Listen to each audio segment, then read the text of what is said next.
قربان جائیے اس ذات پاک کے جسے رب کائنات نے رحمت للعالمین بنا کے بھیجا۔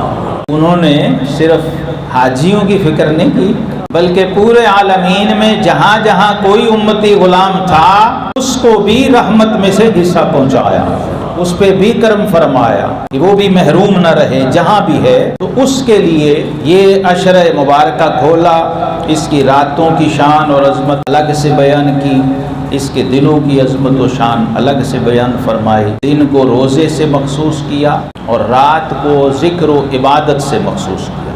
صحابہ کرام اور تابعین، سعید بن مسیب رضی اللہ عنہ فرمایا کرتے، لوگوں جب یہ عشرہ شروع ہو جائے تو راتوں کو اپنے چراغ نہ بجھایا کرو، مطلب کہ شب بیداری کیا کرو۔ سونے کے لیے بندہ لائٹ بند کر دیتا ہے، چراغ بجھا دیتا ہے کہ اب آرام کریں۔ تو فرمایا جب یہ عشرہ آ جائے تو چراغ بجھانے نہیں، چراغ جلانے، یعنی جاگنا ہے، شب بیداری کرنی ہے، عبادت کرنی ہے، ذکر کرنا ہے۔